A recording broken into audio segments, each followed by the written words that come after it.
Сәлем достар, менің арнама қош келдіңіздер. Бүгін сіздермен осындай күшті болып жасалатын корейский капустаның рецептісімен бөлісемін. Қазір сіздерге дәмін көрсетемін, қалай дауысы шығады. Өте дәмді, керемет болып шыққан. Міндетті түрде жасап көріңіздер.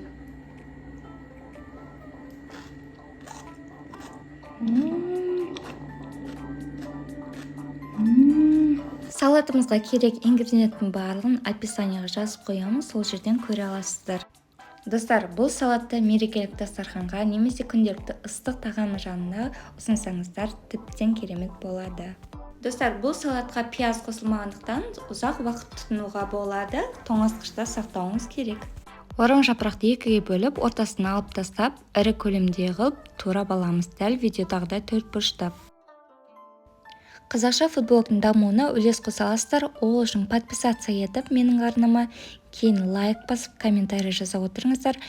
Және де достарыңызбен бөлісуді ұмытпаңыз. Ол үшін поделиться деген кнопканы басу арқылы достарыңызбен бөлісе аласыздар. Және де егер колокольчикті бассаңыздар, жаңадан шыққан рецепттер сізге хабарлама ретінде келіп тұрады.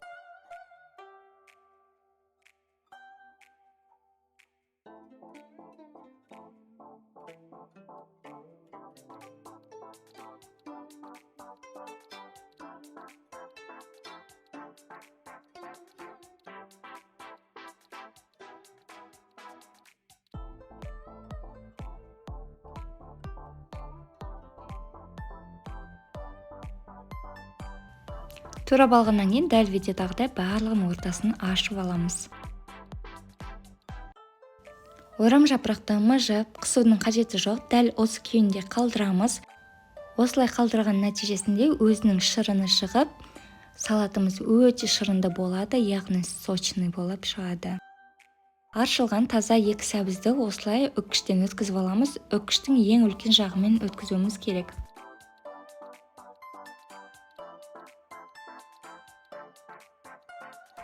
Орам жапырақпен сәбізді қыспаймыз, жай ғана осылай араластырып аламыз.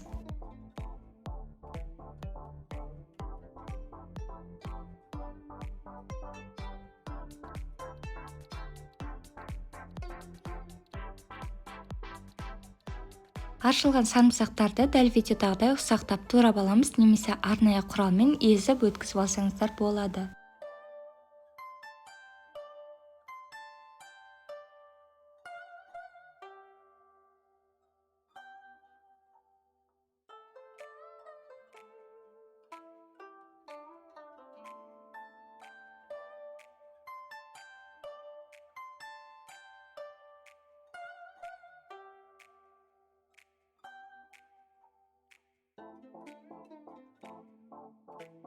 Сарымсақты салаттың үстіне салып аламыз.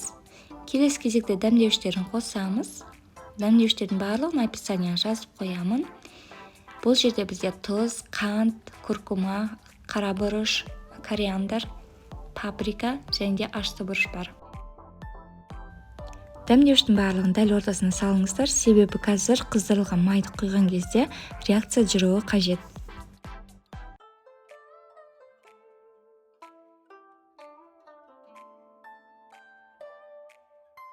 Күркума, достар, жаңағы салатымызға өте әдемі рең береді, және де паприка екеуі қызғылт, сарғыш түс беріп, жаңағы базарда сатылатын салаттар сияқты керемет болып шығады.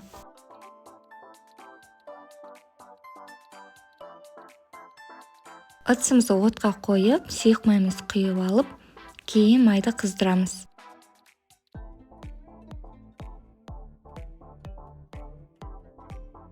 Жетпіс пайыздық уксус керек болады. Бір ас қасық құйсаңыздар жеткілікті.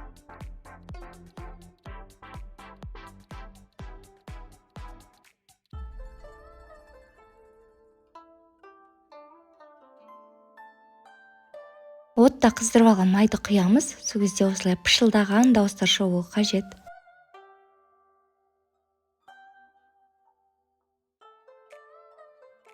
Салатымызды жақсылап барлығын біріктіріп араластырып аламыз.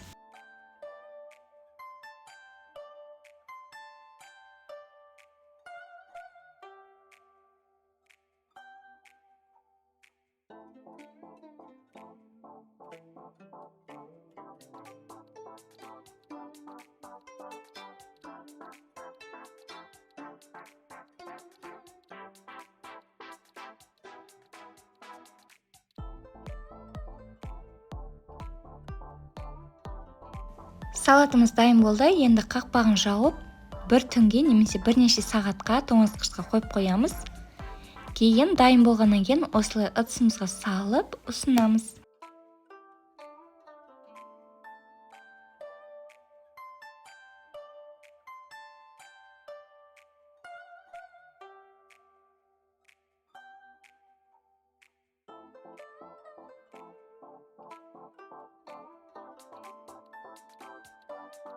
Видеоны аяғына дейін қарағандарыңызға рахмет. Ас болсын!